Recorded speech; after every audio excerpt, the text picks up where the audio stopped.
Haleluya, Yesus. Bapa kami yang ada di surga, kami ada sampai hari ini semua karena kasih-Mu. Kami boleh ibadah pada pagi hari ini juga semua karena anugerah-Mu, karena kasih-Mu kepada kami semua. Terlebih lagi kasih-Mu kepada PDRI dan Boas. Terima kasih Bapa, terima kasih atas anugerah yang Kau berikan kepada kami. Sebentar kami akan memulai ibadah ini ya Bapa. Kau sucikan, Kau kuduskan ruangan ini ya Bapa. Biar hanya Roh-Mu yang tinggal di tempat ini. Setiap sudut-sudut ruangan ini, jika ada kuasa-kuasa yang bukan dari Kau, Kau singkirkan Tuhan. Kau sucikan dalam nama Yesus, dalam nama Yesus, dalam nama Yesus. Terima kasih Bapa, terima kasih. Kami percaya Roh-Mu tinggal bersama kami. Roh-Mu ada bersama kami. Kami akan memulai ibadah ini. Kau urapi kami semua. Semua yang bertugas pada pagi hari ini, Kau urapi semua. Pemain musik, WL, pembicara, semuanya bertugas untuk terima tamu semuanya Tuhan. Engkau urapi kami. Juga Pak Yohanes yang akan memimpin di dalam pelayanan perjamuan kudus. Engkau urapi. Pak Yulis yang membawakan firman, Engkau urapi. Terima kasih Bapak. Kami percaya ibadah ini bukan ibadah yang rutinitas, tapi ibadah yang luar biasa. Karena Kau hadir di tengah-tengah kami. Kau siap memberkati kami semua. Kami percaya Tuhan, lewat ibadah ini yang sakit Kau pasti sembuhkan, yang susah Kau pasti hidupkan, yang mengalami beban pasti Kau buka jalan. Terima kasih Bapak. Teman-teman kami yang di dalam perjalanan Kau juga memimpinnya ya Bapak. Tibakan sampai tempat ini dengan selamat, tidak kurang satu apapun. Terima kasih Bapak. Kami siap beribadah. Kami siap Tuhan dalam nama Tuhan Yesus Kristus. Haleluya. Yang percaya katakan. Shalom. Senang sekali ya melihat merah putih. Agustus ini identik dengan apa ya? Hari apa? Kemerdekaan. Bisa ya kita sama-sama bilang merdeka, merdeka. Ya. 1, 2, 3, merdeka, merdeka, merdeka. Haleluya. Yang siap memuji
Yang percaya Indonesia diberkati Tuhan, katakan amin.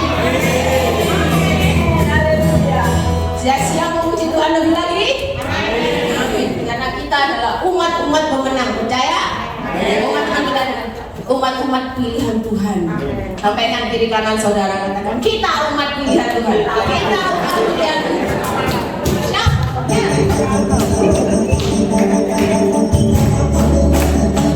Siapa yang ada punya Tuhan selesai? Kita tepuk tangan yang mulia buat Tuhan. Go, go, go.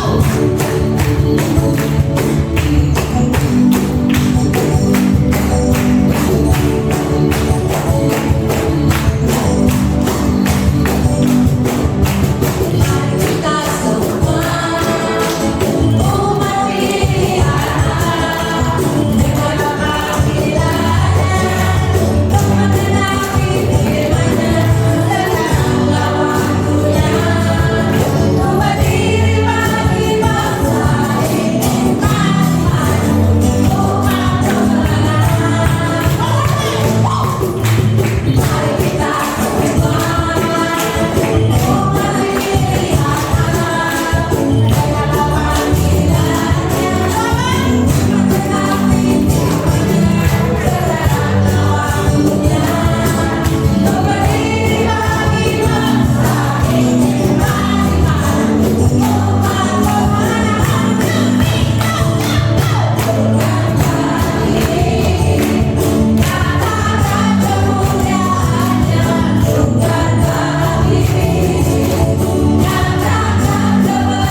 Amin.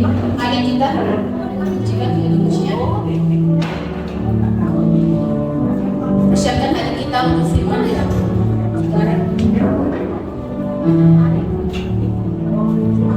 Ku yakin Kau hadir di sini, ku rasakan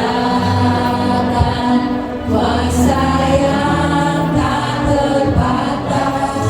Ku yakin Kau ada di sini, kebenaran terjadi mana? Terjadi di sini. Ku yakin Kau hadir di sini, ku rasakan kuasa yang tak terbatas. Ku yakin Kau nyata di sini, kebenaran terjadi di sini. Ku yakin Kau hadir di sini, ku rasakan kuasa yang tak terbatas. Ku yakin Kau nyata di sini, kebenaran terjadi di sini. Kesembuhan terjadi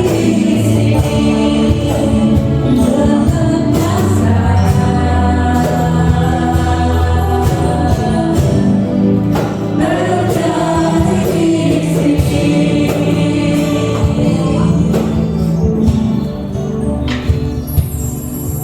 kami bersyukur Tuhan untuk kehadiran-Mu di tempat ini.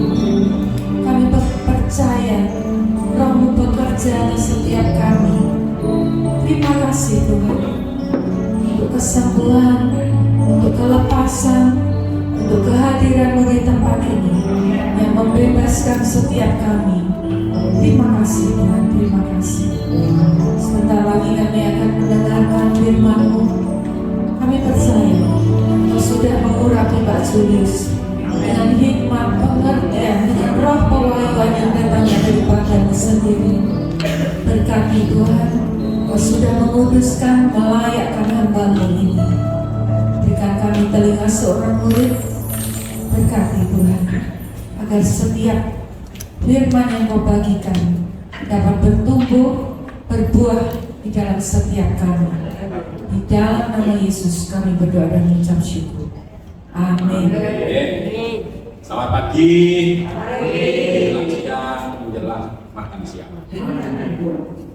Sehat semua? Puji Tuhan.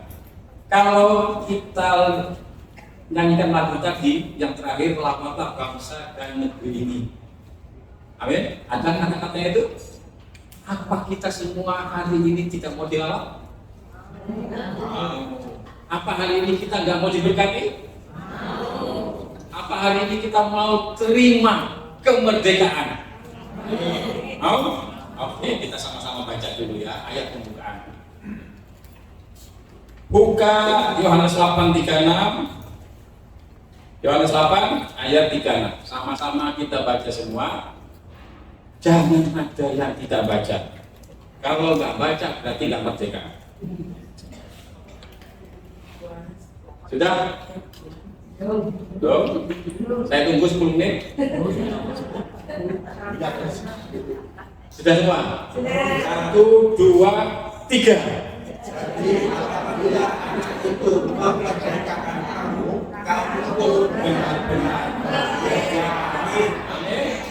Nah, sekarang ini dikatakan merdeka dari apa? Kalau hari ini tanggal 16, besok 17. Hari apa itu? Yang keberapa? 8. Pak semua. Sekarang ada siapa yang usia 78 di sini persis? Siapa? Angkat tangan 78. Gak ada? Ada hadiah khusus loh, 1 iPhone. Joy nggak 78 atau 7. Oke? Jadi jelas di sini ya. Jadi apabila anak itu memerdekakan kamu pun benar-benar merdeka. Di sini dikatakan merdeka dari apa? Bukan merdeka dari penjajahan. Belanda, Jepang sudah lewat. Sekarang yang sering kita terima itu adalah penjajahan terhadap dosa-dosa kita. Kita ini masih dijajah oleh dosa. Benar nggak Bapak Ibu? Ya, saya hari ini mencontohkan 2 tokoh saja. Sebenarnya ada 13 tokoh. Karena cuma dikasih waktu 30 menit ambil 2 tokoh. Tokoh di Alkitab. Kita nggak mau mencontohkan orang yang hidup, yang sudah berlalu aja. Kita mulai salah satu tokoh yang luar biasa. Sampai Tuhan itu mengatakan kejahatan orang ini sungguh-sungguh jahat. Apa? Bapak Ibu?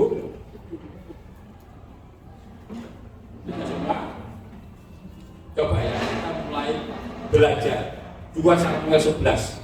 Buka 2 Samuel 11, tapi kita enggak baca keseluruhannya. Saya akan potong-potong aja ya. Tapi Bapak Ibu siapkan Alkitabnya. Sudah siap? 2 Samuel 11 itu ayat 1 sampai 27 menceritakan tentang apa di sana perikopnya? Nah, siapa itu? Bisa buka apa nih Betseba? Malah waktu kita ke Israel ada nanya begini, Pak, di mana tempat lotengnya Daud ngintip Betseba? Bapak Ibu mau lihat? Tak duduk loh, tapi ikut ke Israel. Di sini dikatakan Daud itu suatu sore setelah dia istirahat jalan-jalan di atas soto, di loteng ini soto ya. Secara tidak sengaja loh, ini tidak sengaja loh. Betul nggak Bapak Ibu? Sengaja apa nggak Daud ini? Nggak sengaja. Tiba-tiba dia melihat Betseba. Saya nggak mengungkapkan ini terlalu panjang. Bapak Ibu bisa baca kelanjutannya, itu sampai kelanjutannya tembus ke raja-raja. Satu raja-raja juga akan menceritakan tentang Daud. Tapi yang saya mau sampaikan di sini, kejahatan Daud ini mengambil Betseba dan mengupayakan pembunuhan terhadap Uria, orang Het itu. Siapa Uria? Suaminya. Suami siapa Bu?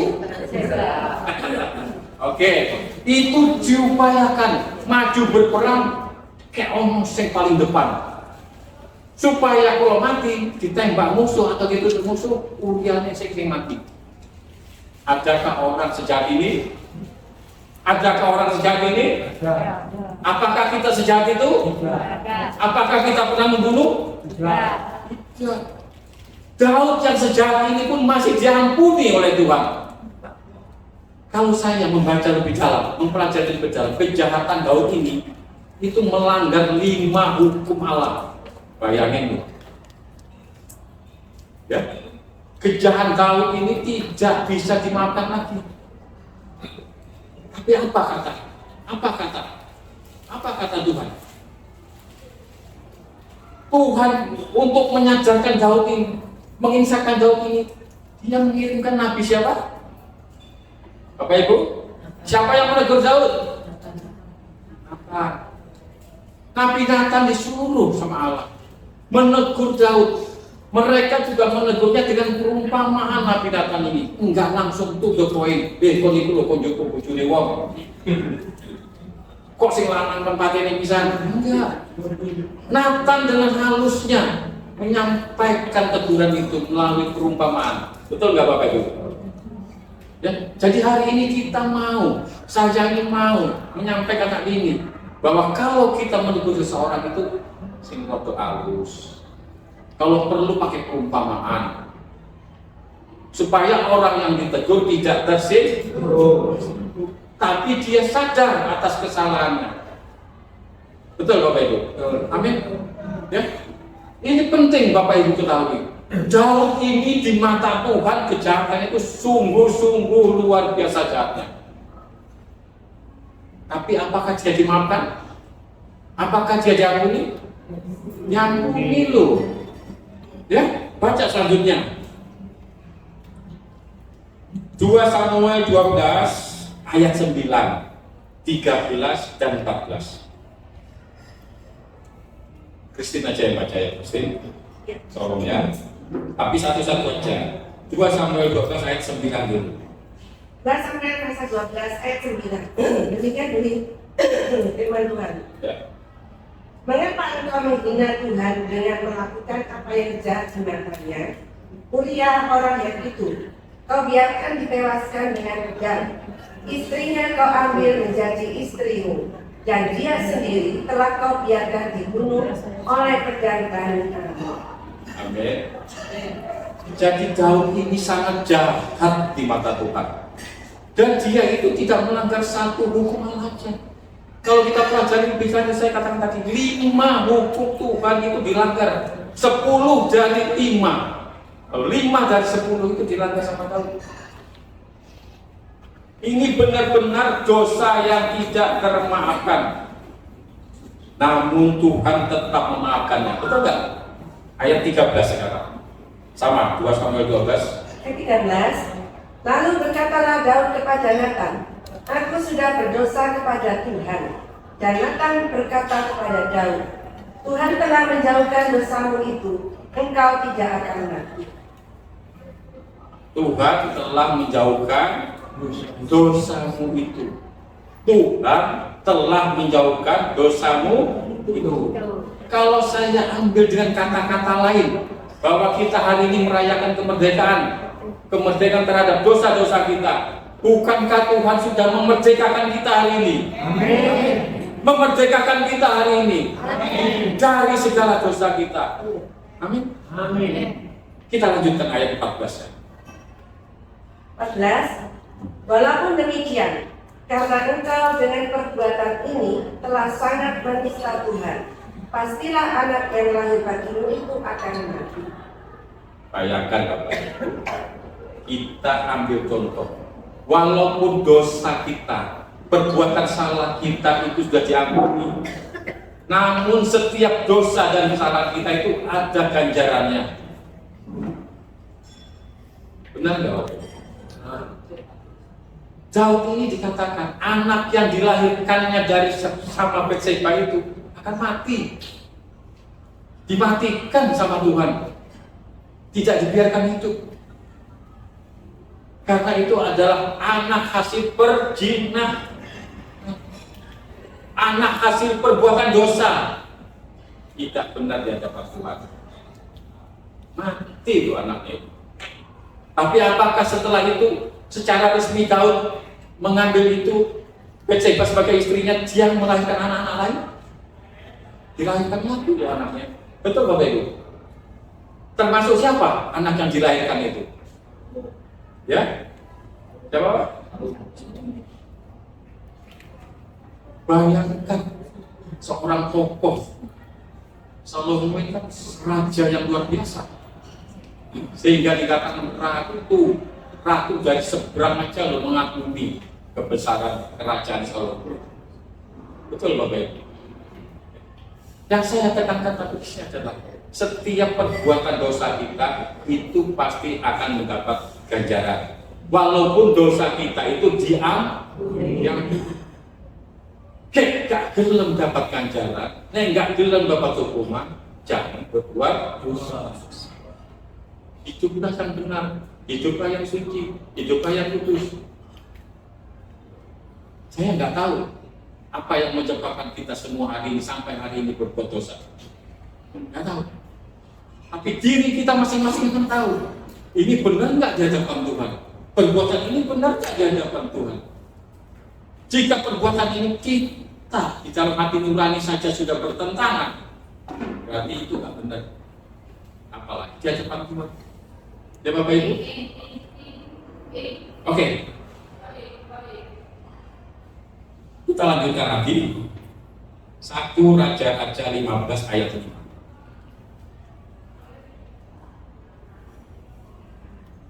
1 Raja-Raja 15 ayat 5. Bapak Ibu semua buka juga ya, biar semua tahu ya. Oke, Bikin. 1 Raja-Raja 15 ayat 5. Karena Daud telah melakukan apa yang benar di mata Tuhan dan tidak menyimpang dari segala yang diperintahkannya kepadanya seumur hidupnya, kecuali dalam perkara Uria orang Het itu. Bapak Ibu, jelas di sini. Karena Daud telah melakukan apa yang benar. Daud ini setelah diampuni Tuhan, dia tidak berbuat dosa lagi. Dia hanya melakukan satu hal. Apa itu? Melakukan yang benar di hadapan Tuhan. Selama seumur hidupnya, dia hanya berbuat satu kali kesalahan, yaitu perkara Uria orang Het. Jelas Bapak Ibu? Ya. Jelas di sini. Satu tokoh sudah kita lewati. Saya akan masuk ke dalam cerita yang kedua. Yohanes 8 ayat 1 sampai 11. Ini yang kedua, bukan Daud. Saya akan baca ayat 7 dan 11 saja.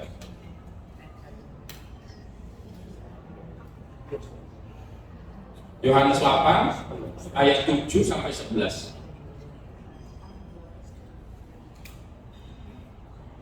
Yohanes 8 ya ayat 7. Oke. Saya bacakan ya. Sudah semua? 1, 2, 3. Dan ketika mereka terus menerus Dia lagi berdiri kepada mereka. Barang siapa di antara kamu tidak berdosa, dan dia yang pertama mereka orang itu. Lalu dia mengumpul kata-kata seperti sikapnya. Tetapi setelah mereka mendengar perkataan itu, berkira mereka seorang demi seorang, mulai dari yang kedua. Akhirnya dia seorang diri dengan perempuan itu yang tetap di tempatnya. Lalu Yesus panggil berdiri dan berkata kepadanya, "Hai perempuan, di manakah mereka? Tidak ada seseorang yang menghukum engkau?" Jawabnya, "Tidak ada Tuhan." Lalu kata Yesus, "Aku pun tidak menghukum engkau. Pergilah dan jangan berbuat dosa lagi, melakukan dosa." Amin. Ini cerita apa sih? Cerita apa Bapak Ibu yang kita baca ini? Kalau lihat dari ayat 1-nya itu apa sih?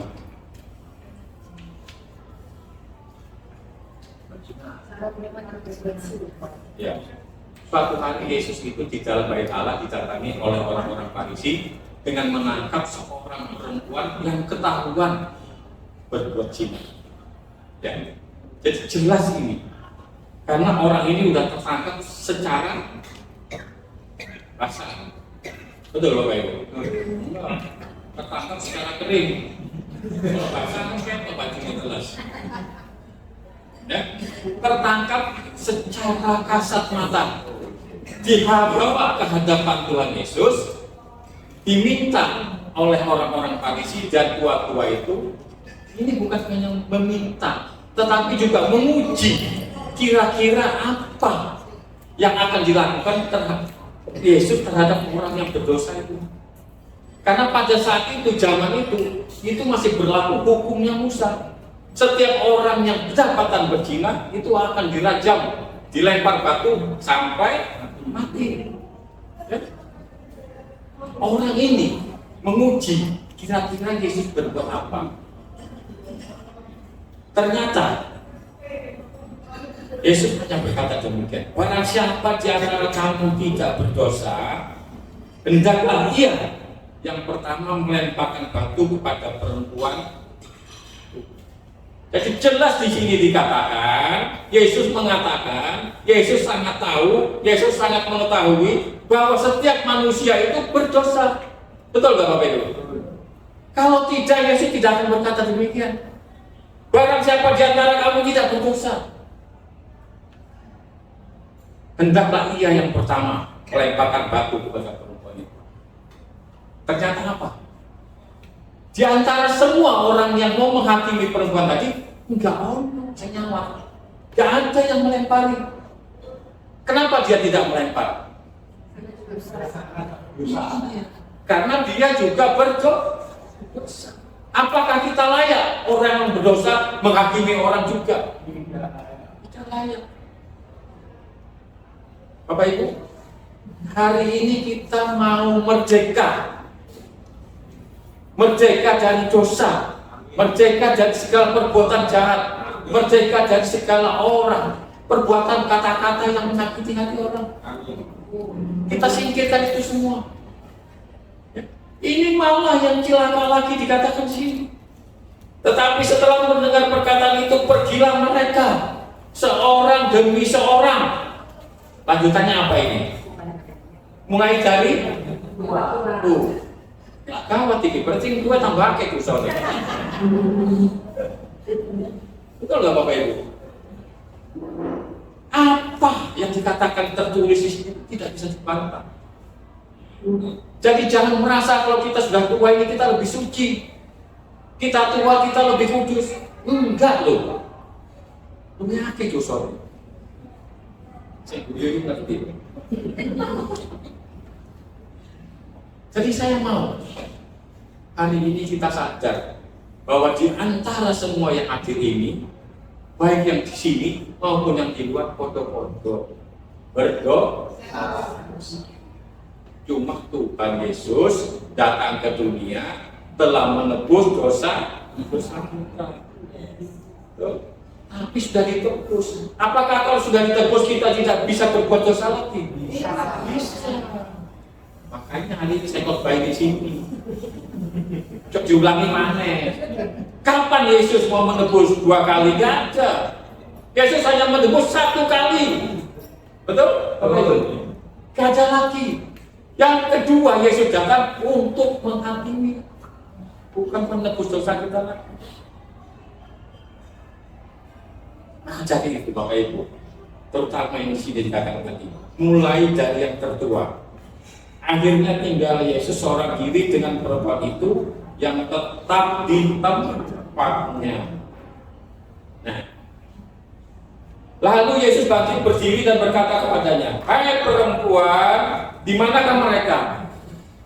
Tidak adakah seorang yang menghukum engkau?" Semua sudah pergi. Dari yang tertua, yang paling tua, maju di sini. Jawabnya, "Tidak ada Tuhan." Lalu kata Yesus, "Aku pun tidak menghukum engkau. Pergilah." Ini loh. Mari sama-sama kita baca. "Pergilah dan ulangi sekali lagi. Pergilah dan Sekali lagi, kurang mantap.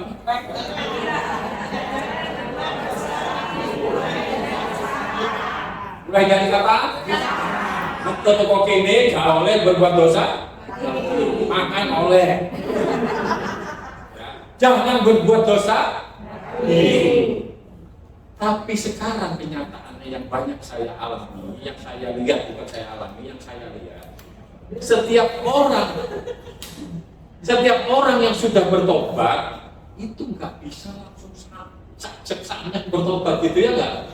Setiap orang yang mau bertobat, yang sudah menyatakan diri bertobat, itu perlu proses. Maka dari itu Bapak Ibu, jika di antara kita ada yang sudah menyatakan bertobat, itu kita harus siap memberi waktu biar prosesnya itu berjalan. Betul nggak Bapak Ibu? Amin. Jangan kita terus-terus menghakimi dia terus. Kok enggak gini, kok ini, enggak tobat. Jangan. Beri dia waktu, biar Tuhan yang memprosesnya. Kalau dia sudah mengatakan bertobat di hadapan Tuhan, itu waktunya Tuhan yang memproses, bukan kita. Amin Bapak Ibu. Ya. Bapak Ibu harus sadar, kita tidak berhak menghakimi. Kita tidak berhak menghakimi orang lain. Lebih baik kita introspeksi diri kita masing-masing. Poinnya apa? Hanya 2 poinnya dari khotbah ini. Khotbah singkat. Sudah waktunya? Belum.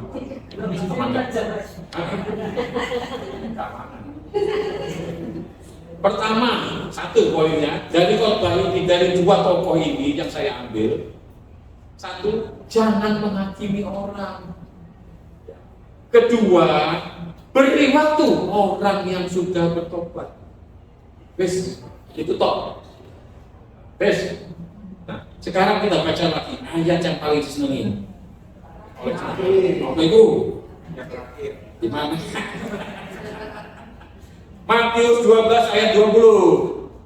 Kita sama-sama baca ini semua, jangan ada yang ketinggalan. Matius 12 ayat 20.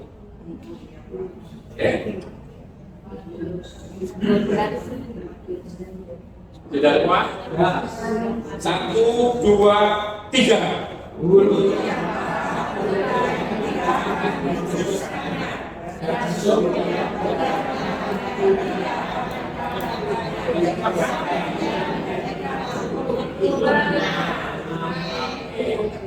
Banyak orang yang merasakan kalau sudah berbuat dosa, dihakimi, itu seakan-akan seperti ini loh. Gak mau, orang yang bertobat ini gak mau ditolong supaya bangkit kembali. Tetapi jangan, harus mengalami mati orang. Gitu loh, iya gak? Tetapi di ayat ini dikatakan, buluh yang patah terkulai tidak akan diputuskannya. Nyanyi siapa ini? Nyanyi siapa ini? Tuh. Tuhan Yesus. Tuhan Yesus saja berkata, bulu yang patah terkulai tidak akan diputuskannya, dan sumbu yang pudar nyalanya tidak akan dipadam. Dengan kata lain apa di sini? Diberi kesempatan untuk bangkit kembali, diberi kesempatan untuk bertobat, diberi kesempatan untuk berbuat baik, diberi kesempatan untuk berbuat yang benar. Amin. Bukan seperti itu. Orang yang sudah salah tanpa dicocok, gak setan lagi benar. Betul gak Bapak Ibu? Ayat di sini dikatakan dengan jelas. Hukum yang terakhir tadi itu, sampai yang menjadikan hukum itu menang. Ini kan persepsinya macam-macam hukumnya. Hukum yang mana? Ya gak? Terserah Bapak Ibu mau eksegesi yang mana. Tapi saya mengambil hukum yang di sini adalah hukum itu. Kasihilah sesama manusia seperti kamu mengasihi dirimu sendiri. Betul nggak Bapak Ibu? Lebih cocok hukum yang mana? Hukum menghakimi atau hukum mengasihi? Mengasihi. Mulai hari ini ayo sama-sama kita, terutama yang di PD Rutan Bos ini, saling mengasihi, saling tolong menolong. Ya, oke. Nggak panjang-panjang lagi. Saya akhiri. Saya selalu kepada lebih dari.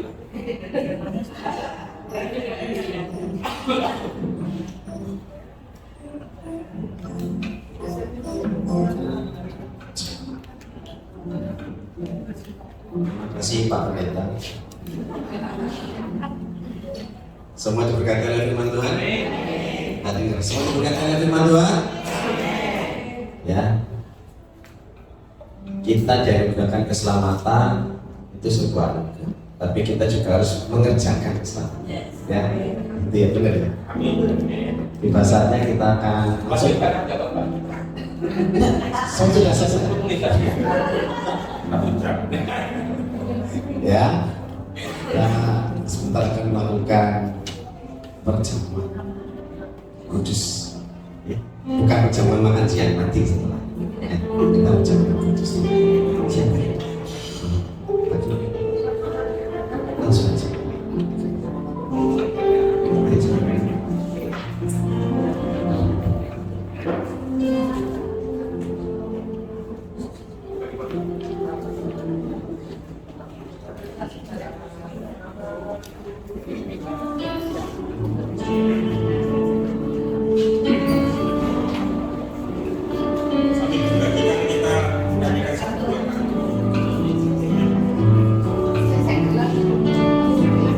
Jadikan aku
sudah terima semua ya. Mari kita berdoa terlebih dahulu. Bapak, kami mengucap syukur untuk pagi hingga siang hari ini. Kami sudah dengar firman-Mu yang begitu menguatkan bahwa kami ini sudah Kau merdekakan Tuhan, dan kami ini harus menjaga kemerdekaan yang sudah Kau berikan Tuhan. Terima kasih untuk firman-Mu yang begitu luar biasa. Kami mau menjadi pelaku-pelaku firman. Terus sebentar lagi kami mau bersatu dengan tubuh dan darah-Mu Tuhan. Kiranya Engkau menguduskan setiap kami yang ada di sini. Kau sucikan kami sehingga kami ini layak Tuhan, layak bersekutu dengan Engkau. Bapak Ibu, saya berikan waktu 1-2 menit untuk kita semua meminta pengampunan. Saya nggak tahu apa dosa-dosa Bapak Ibu masing-masing. Ambil 1-2 menit ini untuk kita meminta pengampunan dari Tuhan, supaya kita layak di hadapan Tuhan.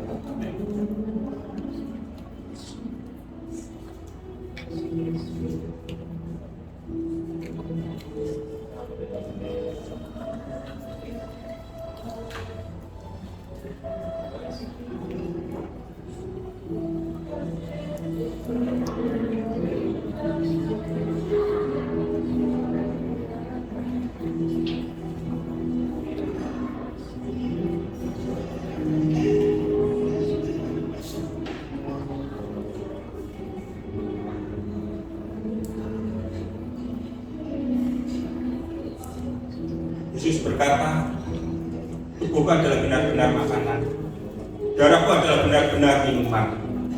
Barang siapa makan tubuhku dan minum dari darahku, ia tinggal di dalam aku, dan aku tinggal di dalam aku. Dengan bersatunya kita dengan tubuh darah Yesus, kita akan peroleh hidup yang kekal. Mari kita angkat kaki kita.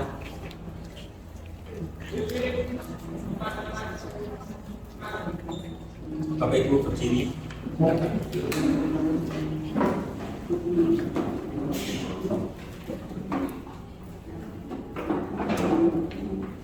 Pada malam perjuangan bersama murid-muridnya,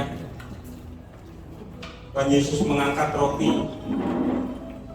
mengucapkan berkat, memecah-mecahkannya, dan Dia berkata, inilah tubuhku yang diserahkan bagi kamu. Perbuatlah ini menjadi peringatan akan aku. Dengan tubuh ini Bapak Ibu, kita mengingat akan Tuhan Yesus Kristus yang sudah mengosongkan dirinya sebagai Allah. Dia menjadi manusia, bahkan mati di kayu salib untuk menebus dosa kita. Kita menjadi orang yang menang, kita jadi orang yang merdeka, bahkan kita lebih dari pemenang. Angkat tinggi di atas kepala kita, ucapkan syukur.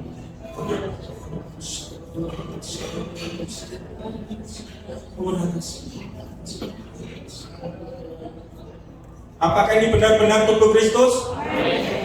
Kita akan makan dengan iman kita di dalam nama Yesus.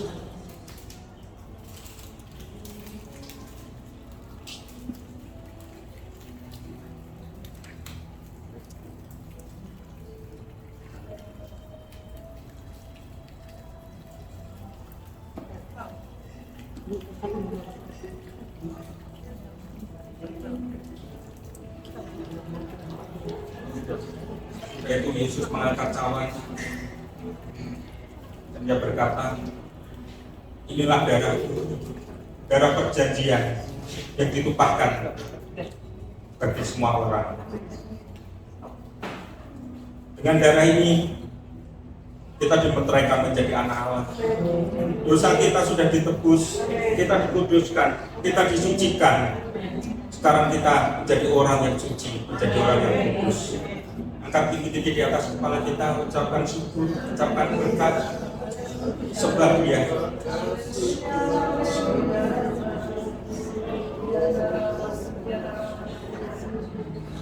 Apakah ini benar-benar darah Kristus? Kita akan minum dalam nama Yesus.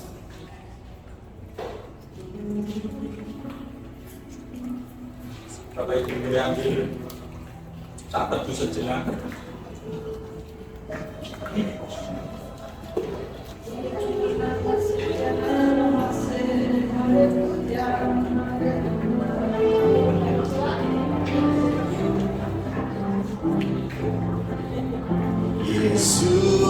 tambah hidupku, bila takkan berikan nyawamu yang terbaik tersedia bagiku. Ku bersyukur atas kasih karunia-Mu. Yesus tambah hidupku, bila Kau tak berikan nyawamu yang terbaik tersedia bagiku. Ku bersyukur atas kasih karunia-Mu. Yesus, Yesus tambah hidupku, bila Kau tak berikan nyawamu yang terbaik tersedia bagiku. Ku bersyukur atas kasih karunia. Yesus tambah hidupku, dan Kau tak berikan nyawamu yang terbaik tersedia bagiku. Ku bersyukur atas kasih karunia-Mu. Katakan Yesus dalam hidupku, Yesus dalam hidupku.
Bapa sudah memberikan nyawa untuk kami semua Tuhan. Terima kasih Tuhan, terima kasih. Kami percaya Tuhan, kami sekarang sudah merdeka. Kami sudah merdeka Tuhan, dan sekarang dosa kami. Terima kasih Bapak, terima kasih ya Tuhan, terima kasih. Kami percaya semuanya sudah terima perjamuan kudus pada pagi hari. Yang sakit katakan aku sudah sembuh. Aku sudah sembuh. Katakan aku sudah pulih. Aku sudah pulih. Terima kasih Bapak. Hari ini aku terima berkat. Katakan terima kasih Bapak atas berkat-berkat. Terima kasih ya Yesus atas berkat-berkat. Terima kasih Tuhan, terima kasih. Terpujilah nama-Mu ya Bapa, kekal selama-lamanya. Dalam nama Tuhan Yesus, dalam nama Tuhan Yesus, semua yang sudah diberkati katakan Amin.